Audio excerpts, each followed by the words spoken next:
The people of India are looking ahead to the future with hope and optimism. With the blessings of the people, when our government, under the visionary and dynamic leadership of Honorable Prime Minister Shri Narendra Modi, assumed office in 2014, the country was facing enormous challenges. With Sabka Saath, Sabka Vikas as its mantra, the government overcame those challenges in right earnest. Structural reforms were undertaken. Pro-people programs were formulated and implemented promptly. Conditions were created for more opportunities for employment and entrepreneurship. The economy got a new vigor. The fruits of development started reaching the people at scale. The country got a new sense of purpose and hope. Naturally, the people blessed the government with a bigger mandate. In the second term, our government, under the leadership of Honorable Prime Minister, doubled down on its responsibilities to build a prosperous country with comprehensive development of all people and all regions. Our government strengthened its mantra to Sabka Saath, Sabka Vikas and Sabka Vishwas. Our development philosophy covered all elements of inclusivity, namely social inclusivity through coverage of all strata of the society, and geographical inclusivity through development of all regions of the country. With the whole of nation approach of Sabka Prayas, the country overcame the challenges of once in a century pandemic, took long strides towards Atmanirbhar Bharat, committed to Panch Pran, and laid solid foundations for the Amrit Kal. As a result, our young country has high aspirations, pride in its present, and hope and confidence for a bright future. We expect that our government, based on its stupendous work, will be blessed again by the people with a resounding mandate. Inclusive development and growth. Our humane and inclusive approach to development is a marked and deliberate departure from the earlier approach of provisioning up to village level. Development programs were thus provisioned. In the last 10 years, however, have targeted each and every household and individual through housing for all, Har Ghar Jal, electricity for all, cooking gas for all, bank accounts and financial services for all in record time. The worries about food have been eliminated through free ration for 80 crore people. Minimum support prices for the produce of Annadata are periodically increased appropriately. These and the provision of basic necessities have enhanced real income in the rural areas. Their economic needs could be addressed, thus spurring growth and generating jobs. Social justice. Our government is working with an approach to development that is all-round, all-pervasive and all-inclusive. Sarvangin, Sarvasparshi or Sarvasamaveshi. It covers all castes and people at all levels.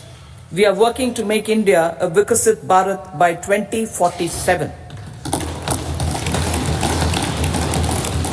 For achieving that goal, we need to improve people's capability and empower them. Previously, social justice was mostly a political slogan. For our government, social justice is an effective and necessary governance model. The saturation approach of covering all eligible people is the true and comprehensive achievement of social justice. This is secularism in action, reduces corruption, and prevents nepotism, prevents Bhai Bhatijawad. There is transparency and assurance that benefits are delivered to all eligible people. The resources are distributed fairly. All, regardless of their social standing, get access to opportunities. We are addressing systemic inequalities that had plagued our society. We focus on outcomes and not on outlays so that the social economic transformation is achieved. As our Prime Minister firmly believes, we need to focus on 4 major castes. They are Garib, Mahilaye, Yuva and Annadata. Their needs, their aspirations and their welfare are our highest priority. The country progresses when they progress. All 4 require and receive government support in their quest to better their lives. Their empowerment and well-being will drive the country forward. Garib Kalyan, Desh Ka Kalyan. We believe in empowering the poor. The earlier approach of tackling poverty through entitlements had resulted in very modest outcomes. When the poor became empowered partners in the development process, government's power to assist them also increases manifold. With the pursuit of Sabka Saath, in these 10 years, the government has assisted 25 crore people to get freedom from multi-dimensional poverty. Our government's efforts are now getting synergized with energy and passion of such empowered people. This is truly elevating them from poverty. Direct benefit transfer of 34 lakh crore rupees from the government using PM Jan Dhan accounts has led to savings of 2.7 lakh crores of rupees for the government. This savings has been realized through avoidance of leakages prevalent earlier. The savings have helped in providing more funds for Garib Kalyan. PM Swanidhi has provided credit assistance to 78 lakh street vendors. From that total of 78 lakh street vendors, 2.3 lakh have received credit for the third time. From that total of 78 lakh street vendors, from that total PM Janman Yojana, which is from that total of 78 lakh street vendors, from that outside the realm of development so far. PM Vishwakarma Yojana provides end-to-end support to artisans and craftspeople engaged in 18 trades. The schemes for empowerment of Divyangs and transgender persons reflect firm resolve of our government to leave no one behind. Welfare of Annadata. Farmers are our Annadata. Every year under PM Kisan Samman Yojana, direct financial assistance is provided to 11.8 crore farmers, including marginal and small farmers. Crop insurance is given to 4 crore farmers under PM Fasal Bima Yojana. These, besides several other programs, are assisting Annadata in producing food for the country and for the world. Electronic National Agricultural Market has integrated 1,361 mandis and is providing services to 1.8 crore farmers with trading volume of 3 lakh crores of rupees. The sector is poised for inclusive, balanced, higher growth and productivity. These are facilitated from farmer-centric policies, income support, coverage of risks, through price and insurance support, promotion of technologies and innovations through startups. Empowering the Amrit PD, the Yuva. Our prosperity depends on adequately equipping and empowering the youth. The National Education Policy 2020 is ushering the transformational reforms. PM Schools for Rising India, PM Shri, are delivering quality teaching and nurturing holistic and well-rounded individuals. The Skill India mission has trained 1.4 crore youth, upskilled and reskilled 54 lakh youth, and established 3,000 new ITIs. A large number of institutions of higher learning, namely 7 IITs, 16 triple ITs, 7 IIMs, 15 AIMS, and 390 universities have been set up. PM Mudra Yojana has sanctioned 43 crore loans aggregating to 22.5 lakh crores of rupees for entrepreneurial aspirations of our youth. Besides that, Fund of Funds, Startup India, and Startup Credit Guarantee schemes are assisting our youth. They are also becoming Rozgar Data. The country is proud of our youth scaling new heights in sports.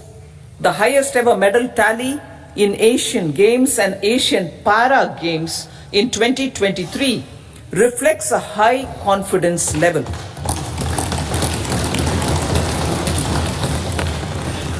Chess prodigy and our number 1 ranked player Pragnananda put up a stiff fight against the reigning world champion Magnus Carlsen in 2023. Today, India has over 80 chess grandmasters compared to little over 20 in 2010. Momentum for Nari Shakti. The empowerment of women through entrepreneurship, ease of living, and dignity for them has gained momentum in these 10 years. 30 crore Mudra Yojana loans have been given to women entrepreneurs. Female enrollment in higher education has gone up by 28% in 10 years. In STEM courses, girls and women constitute 43% of enrollment, one of the highest in the world. All these measures are getting reflected in the increasing participation of women in workforce. Making triple talaq illegal, reservation of 1/3 seats for women in the Lok Sabha and state assemblies,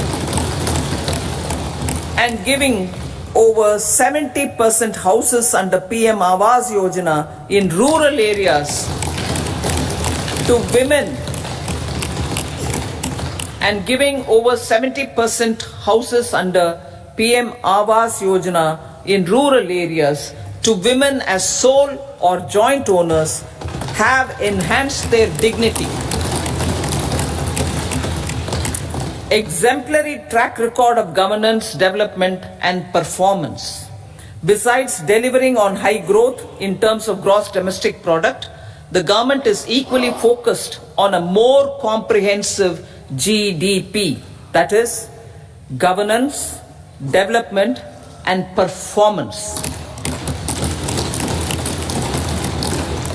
Our government has provided transparent, accountable, people-centric, and prompt, trust-based administration with citizen-first and minimum government, maximum governance approach.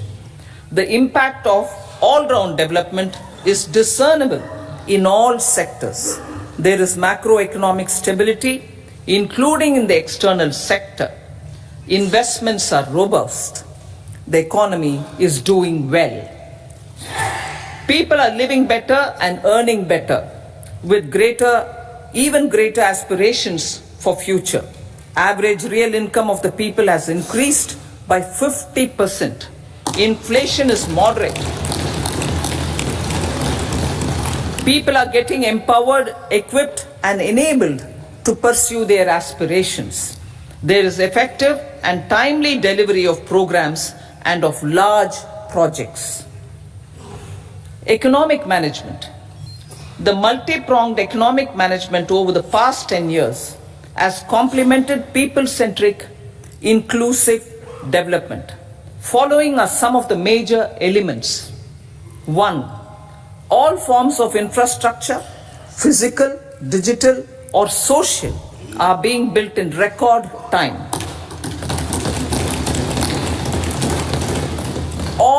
Number 2, all parts of the country are becoming active participants in economic growth. Number 3, digital public infrastructure, a new factor of production as if in the 21st century, is instrumental in formalization of the economy. Number 4, goods and services tax has enabled one nation, one market, one tax. Tax reforms have led to deepening and widening of tax base. Number 5, strengthening of the financial sector has helped in making savings, credit, and investments more efficient. Number 6, GIFT, IFSC, and the Unified Regulatory Authority, IFSCA, are creating a robust gateway for global capital and financial services for the economy. Number 7, proactive inflation management has helped keep inflation within the policy band. Now the global context, Honorable Speaker, sir. Geopolitically, global affairs are becoming more complex and challenging with wars and conflicts. Globalization is being redefined with reshoring and friendshoring, disruption and fragmentation of supply chains, and competition for critical minerals and technologies. A new world order is emerging after the COVID pandemic. India assumed the G20 presidency during very difficult times for the world. The global economy was going through high inflation, high interest rates, low growth, very high public debt, low trade growth, and climate changes. The pandemic has led to a crisis of food, fertilizer, fuel, and finances for the world, while India successfully navigated its way. The country showed the way forward and built consensus on solutions for those global problems. The recently announced India, Middle East, Europe economic corridor is a strategic and economic game changer for India and others. In the words of Honorable Prime Minister, the corridor, and I quote, will become the basis of world trade for hundreds of years to come, and history will remember that this corridor was initiated on Indian soil, unquote. Vision for Vikasit Bharat. Our vision for Vikasit Bharat is that of prosperous Bharat in harmony with nature, with modern infrastructure, and providing opportunities for all citizens and all regions to reach their potential. With confidence arising from strong and exemplary track record of performance and progress, earning Sabka Vishwas, the next 5 years will be years of unprecedented development and golden moments to realize the dream of developed India by 2047. The trinity of demography, democracy, and diversity backed by Sabka Prayas has the potential to fulfill aspirations of every Indian. As Honorable Prime Minister in his Independence Day address to the nation mentioned, I quote, there is no dearth of opportunities. as many opportunities as we want. The country is capable of creating more opportunities. Sky is the limit. Unquote. Strategy for Amrit Kal.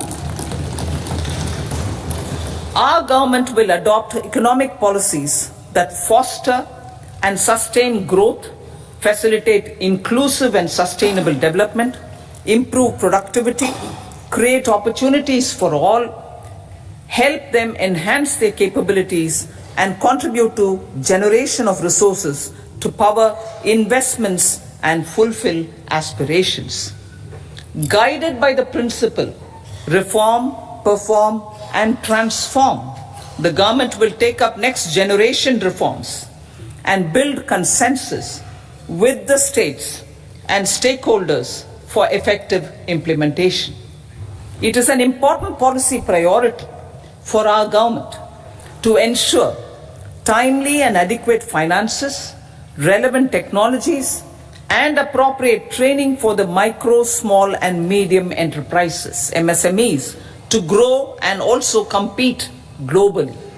Orienting the regulatory environment to facilitate their growth will be an important element of this policy mix.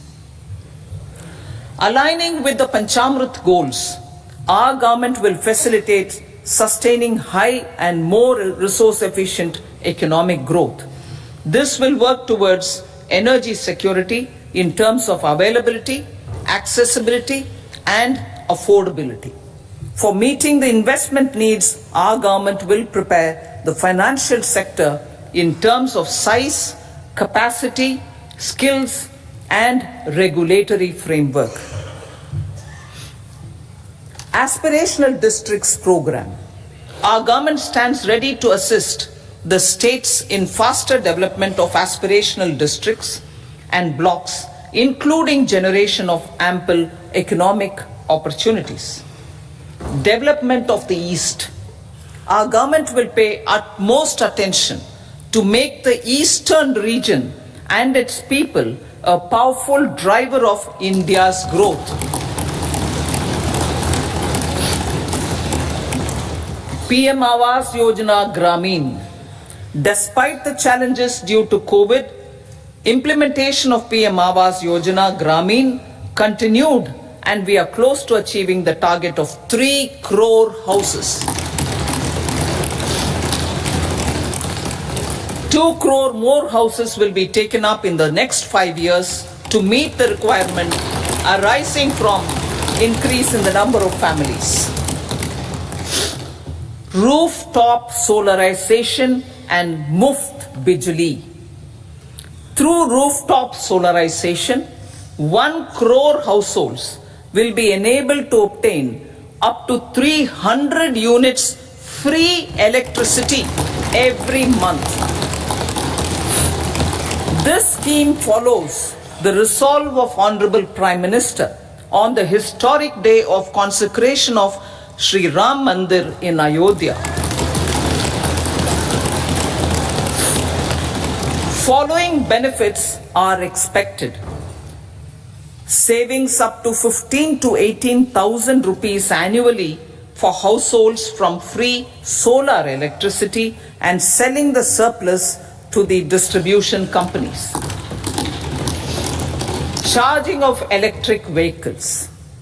Entrepreneurship opportunities for a large number of vendors for supply and installation. Employment opportunities for the youth with technical skills in manufacturing, installation, and maintenance. Housing for middle class. Our government will launch a scheme to help deserving sections of the middle class, and I quote from Honorable Prime Minister's words, living in rented houses or slums or chawls and unauthorized colonies, unquote, to buy or build their own houses. Medical colleges. Several youth are ambitious to get qualified as doctors. They aim to serve our people through improved healthcare services. Our government plans to set up more medical colleges by utilizing the existing hospital infrastructure under various departments. A committee for this purpose will be set up to examine the issues and make relevant recommendations. Cervical cancer vaccination. Our government will encourage vaccination for girls in the age group of 9 to 14 years for prevention of cervical cancer. Maternal and child health care. Various schemes for maternal and child care will be brought under one comprehensive program for synergy in implementation.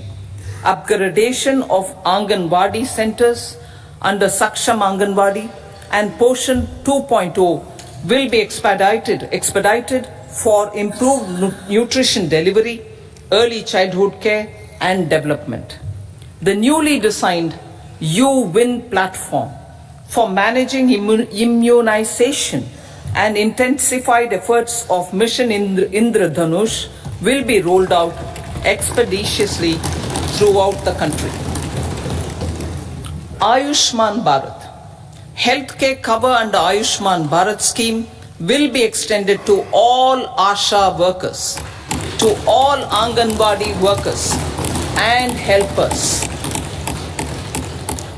Agriculture and food processing.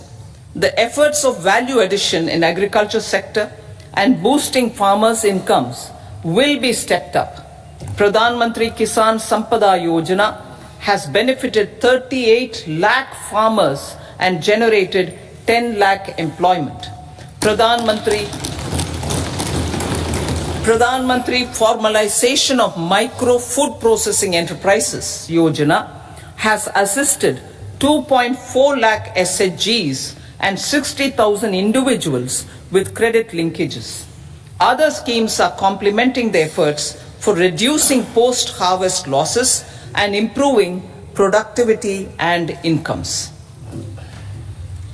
For ensuring faster growth of the sector, our government will further promote private and public investment in post-harvest activities, including aggregation, modern storage, efficient supply chains, primary and secondary processing and marketing and branding. Nano DAP. After the successful adoption of Nano Urea, application of Nano DAP on various crops will be expanded in all agroclimatic zones.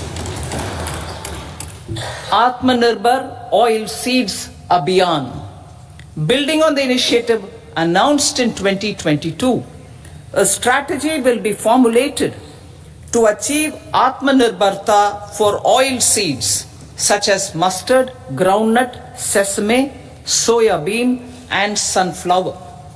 This will cover research for high-yielding varieties, widespread adoption of modern farming techniques, market linkages, procurement, value addition and crop insurance.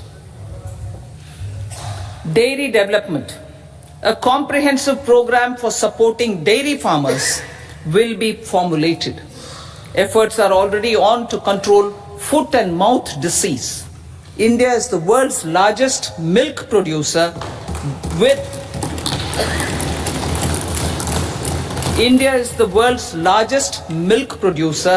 but with low productivity of milch animals.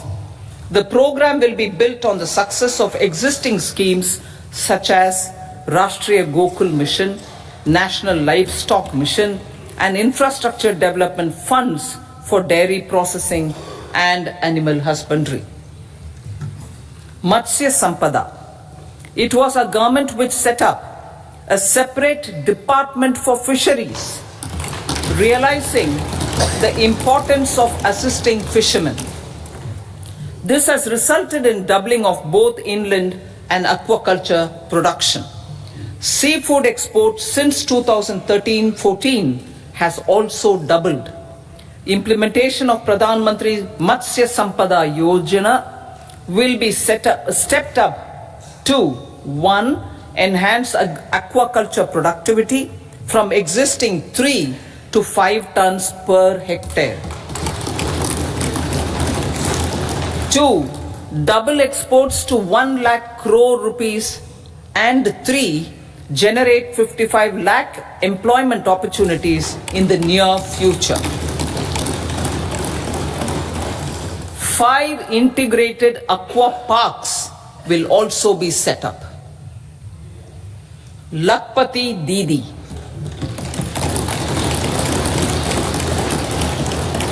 83 lakh SHGs. 83 lakh SHGs with 9 crore women are transforming rural socio-economic landscape with empowerment and self-reliance. Honorable Speaker said, their success has assisted nearly 1 crore women to become Lakpati Didi already. They are an inspiration to others. Their achievements will be recognized through honoring them. Buoyed by the success, it has been decided to enhance the target for Lakpati Didi from 2 crores to 3 crores.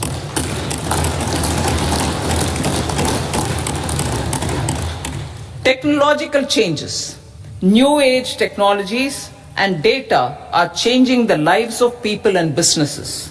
They are also enabling new economic opportunities and facilitating provision of high quality services at affordable prices for all, including those at the bottom of the pyramid. Opportunities for India at the global level are expanding.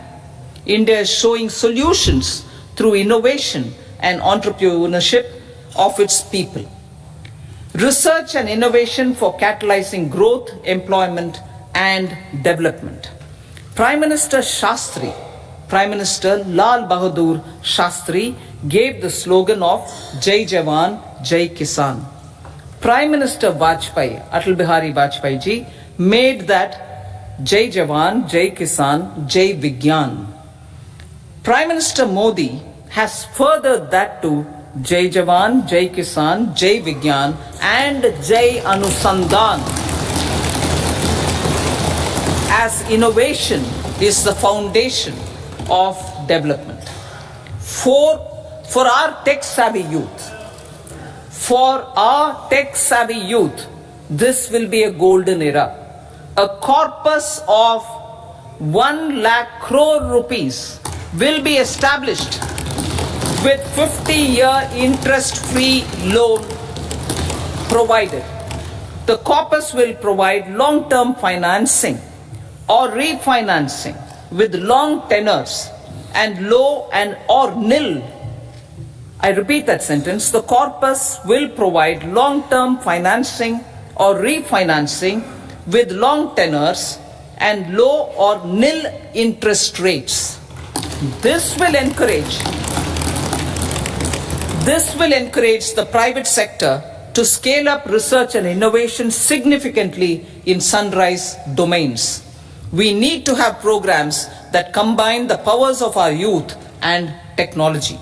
A new scheme will be launched for strengthening deep tech technologies for defense purposes and expediting Atmanirbharta. Infrastructure development.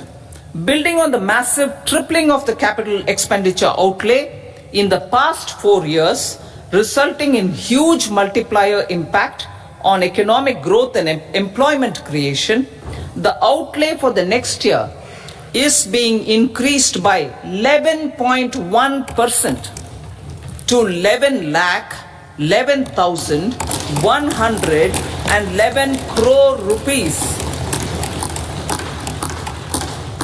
This would be 3.4% of our GDP. Railways. 3 major railway corridor programs will be implemented. These are energy, mineral and cement corridor. Number 2, port connectivity corridors. And number 3, high traffic density corridors. The projects have been identified under the PM Gati Shakti for enabling multimodal connectivity. They will improve logistics efficiency and reduce cost. The resultant decongestion of the high traffic corridors will also help in improving operations of passenger trains, resulting in safety and higher travel speed for passengers. Together with dedicated freight corridors, these three economic corridor programs will accelerate our GDP growth and reduce logistic costs.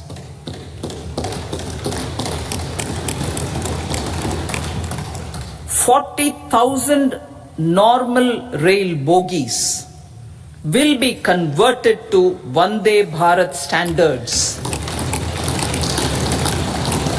to enhance safety, convenience, and comfort of passengers. Aviation sector. The aviation sector has been galvanized in the past 10 years. Number of airports have doubled to 149. Rollout of air connectivity to Tier 2 and Tier 3 cities under UDAN scheme has been widespread. 517 new routes are carrying 1.3 crore passengers. Indian carriers have proactively placed orders for over 1,000 new aircrafts. Expansion of existing airports and development of new airports will continue expeditiously. Metro and Namo Bharat. We have a fast expanding middle class and rapid urbanization is taking place. Metro Rail and Namo Bharat can be the catalyst for the required urban transformation. Expansion of these systems will be supported in large cities focusing on transit-oriented development. Green energy. Towards meeting our commitment for net zero by 2070, the following measures will be taken. Viability gap funding will be provided for harnessing offshore wind energy potential for initial capacity of 1 gigawatt. Coal gasification and liquefaction capacity of 100 metric tons will be set up by 2030. This will also help in reducing imports of natural gas, methanol, and ammonia. Phased mandatory blending of compressed biogas in compressed natural gas for transport and piped natural gas for domestic purposes will be mandated. Financial assistance will be provided for procurement of biomass aggregation machinery to support collection. Electric vehicle ecosystem. Our government will expand this and strengthen the e-vehicle ecosystem by supporting manufacturing and charging infrastructure. Greater adoption of e-buses for public transport networks will be encouraged through payment security mechanism. Biomanufacturing and biofoundry. For promoting green growth, a new scheme of biomanufacturing and biofoundry will be launched. This will provide environment-friendly alternatives such as biodegradable polymers, bioplastics, biopharmaceuticals, and bioagri-inputs. This scheme will also help in transforming today's consumptive manufacturing paradigm to the one based on regenerative principles. Blue Economy 2.0. For promoting climate resilient activities for Blue Economy 2.0, a scheme for restoration and adaptation measures and coastal aquaculture and mariculture with integrated and multi-sectoral approach will be launched. Comprehensive development of tourist centers. The success of organizing G20 meetings in 60 places presented diversity of India to global audience. Our economic strength has made the country an attractive destination for business and conference tourism. Our middle class also now aspires to travel and explore. Tourism, including spiritual tourism, has tremendous opportunities for local entrepreneurship. States will be encouraged to take up comprehensive development of iconic tourist centers, branding and marketing them at global scale. A framework for rating of the centers based on quality of facilities and services will be established. Long-term interest-free loans will be provided to states for financing such development on matching basis.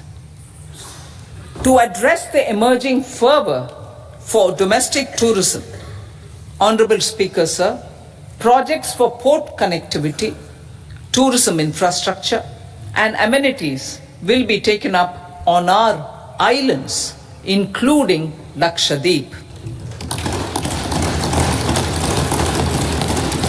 This will help in generating employment also. Promoting investments. The FDI inflow during 2014 to 23 was 596 billion US dollars, marking a golden era. That is twice the inflow during 2005 to 14. For encouraging sustained foreign investment, we are negotiating bilateral investment treaties with our foreign partners in the spirit of First Develop India.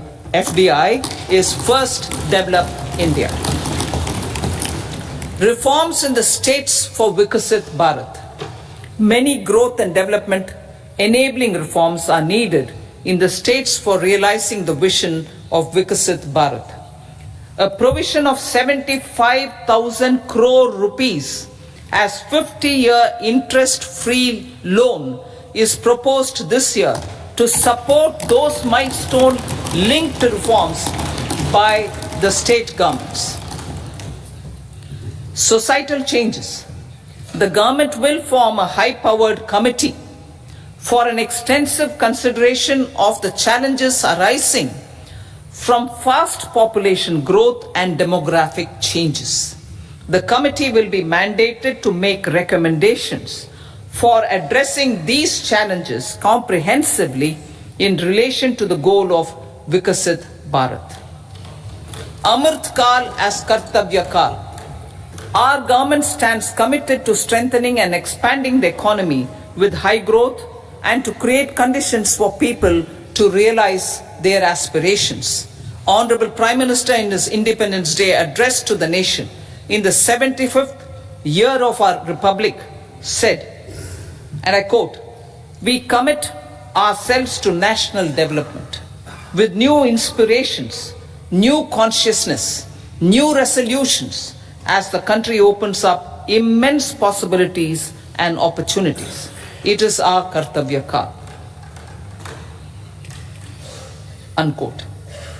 Every challenge of the pre-2014 era was overcome through our economic management and our governance. These have placed the country on a resolute path of sustained high growth. This has been possible through right policies, true intentions, and appropriate decisions. In the full budget in July, Honorable Speaker, our government will present a detailed roadmap for our pursuit of Viksit Bharat.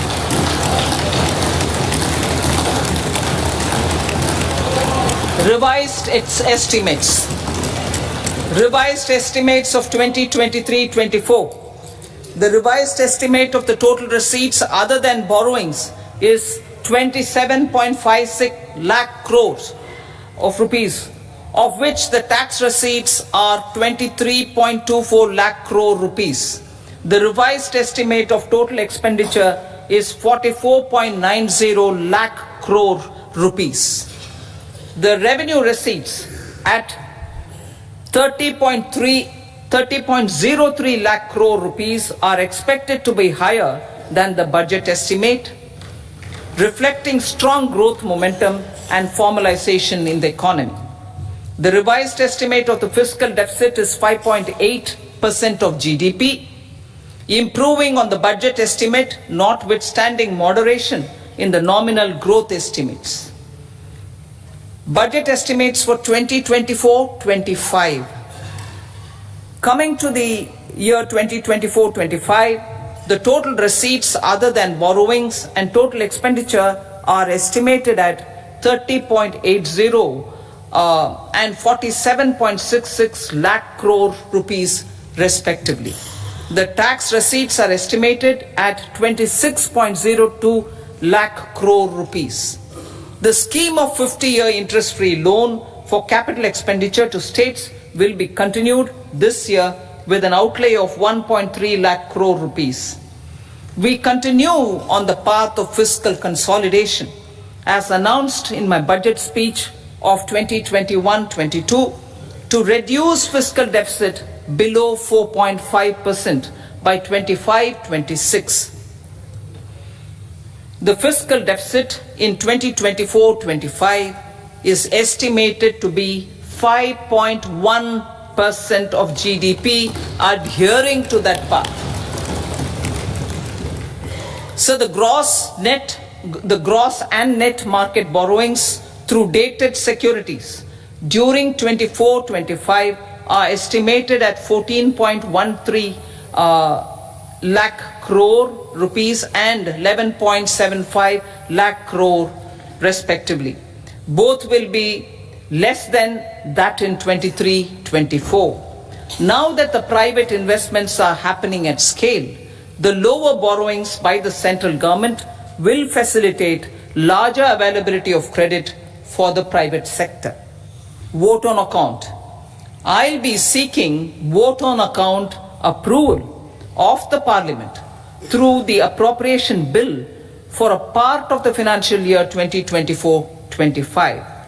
I will now move to part B.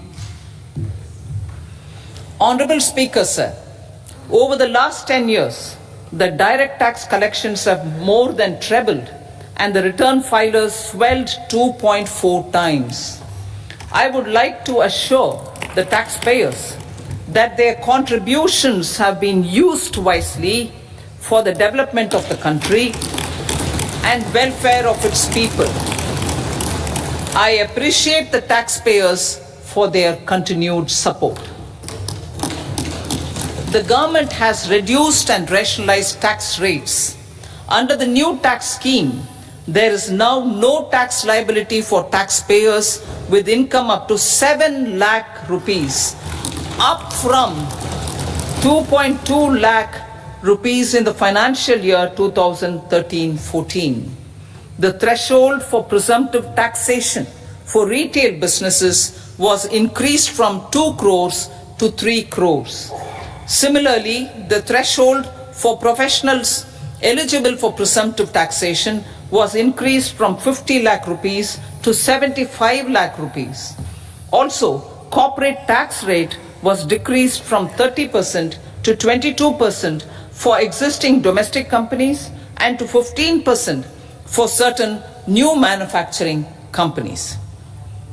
Honorable Speaker, sir, in the last 5 years, our focus has been to improve taxpayer services.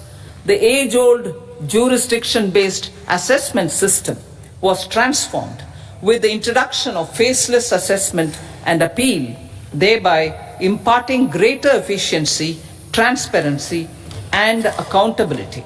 Introduction of updated income tax returns, a new Form 26AS, and pre-filling of tax returns have made filing of tax returns simpler and easier. Average processing time of returns has been reduced from 93 days in the year 2013-14 to a mere 10 days this year, thereby making refunds faster. Indirect taxation. By unifying the highly fragmented indirect tax regime in India, the GST has reduced the compliance burden on trade and industry. The industry has acknowledged the benefits of GST. According to a recent survey conducted by a leading consulting firm, 94% of industry leaders view the transition to GST as largely positive. According to 80% of the respondents, it has led to supply chain optimization, as elimination of tax arbitrage and octroi has resulted in disbanding of checkposts at the state and city boundaries. At the same time, tax base of GST more than doubled, and the average monthly gross GST collection has almost doubled to 1.66 lakh crores this year. States too have benefited. States' SGST revenue, including compensation released to states in the post-GST period of 2017-18 to 2022-23, has achieved a buoyancy of 1.22. In contrast, the tax buoyancy of state revenues from subsumed taxes in the pre-GST 4-year period of 2012-13 to 2015-16 was a mere 0.72. The biggest beneficiaries are consumers, as reduction in logistic cost and taxes have brought down prices of most goods and services. We have taken a number of steps in customs to facilitate international trade. As a result, the import release time declined by 47% to 71 hours at inland container depots, by 28% to 44 hours at air cargo complexes, and by 27% to 85 hours at seaports over the last 4 years since 2019, when the national time release studies were first started. Tax proposals. As for tax proposals, in keeping with the convention, I do not propose to make any changes relating to taxation and propose to retain the same tax rates for direct and indirect taxes, including import duties. However, certain tax benefits to startups and investments made by sovereign wealth or pension funds, as also tax exemption on certain income of some IFSC units, are expiring on 31/3/2024. To provide continuity in taxation, I propose to extend the date to 31/3/2025. Moreover, in line with our government's vision to improve ease of living and ease of doing business, I wish to make an announcement to improve taxpayer services. There are a large number of petty, non-verified, non-reconciled or disputed direct tax demands, many of them dating as far back as 1962, which continue to remain on the books, causing anxiety to honest taxpayers and hindering refunds of subsequent years. Honorable Speaker, sir, I propose to withdraw such outstanding direct tax demands up to 25,000 rupees pertaining to the period up to financial year 2009-10 and up to 10,000 rupees for financial years 2010-11 to 2014-15. This is expected to benefit about 1 crore taxpayers. 1 crore taxpayers would benefit out of this. Economy then and now. In 2014, when our government assumed the reins, the responsibility to mend the economy step by step and to put the governance systems in order was enormous. The need of the hour was to give hope to the people, to attract investments, and to build support for the much needed reforms. The government did that successfully, following our strong belief of nation first. The crisis of those years has been overcome and the economy has been put firmly on a high sustainable growth path with all-round development. It is now appropriate to look at where we were then. I repeat, it is now appropriate to look at where we were then till 2014 and where we are now, only for the purpose of drawing lessons from the mismanagement of those years. The government will lay a white paper on table of the House.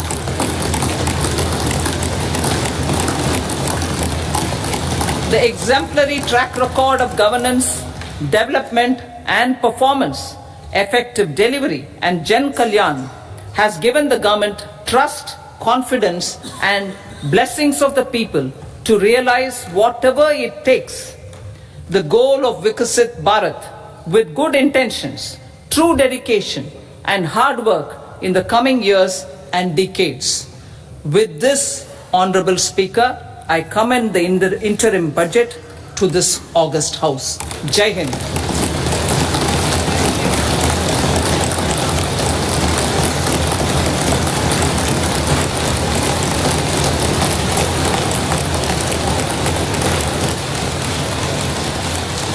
Item number 2 Shrimati Nirmala Sitharaman जी।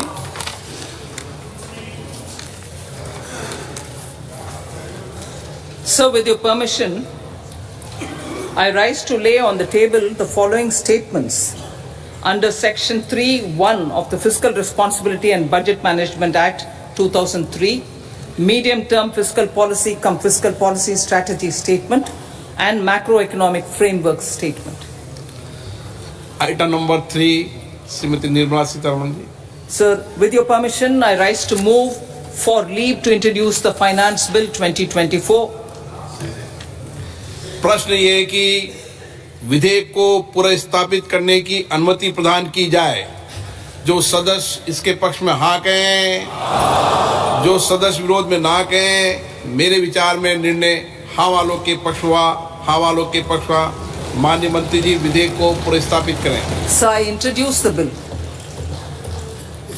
सभा की कार्रवाई शुक्रवार दिनांक 2 फरवरी 2024 को प्राप्त 11 बजे तक के लिए स्थगित की जाती है।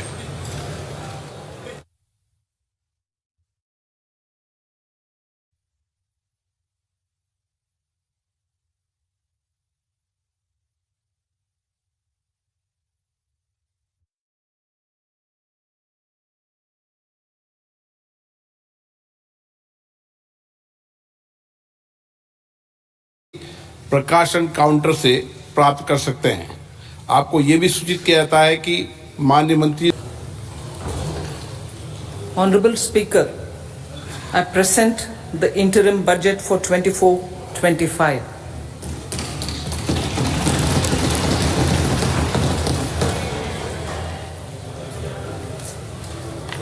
The Indian economy has witnessed profound positive transformation in the last 10 years. The people of India are looking ahead to the future with hope and optimism.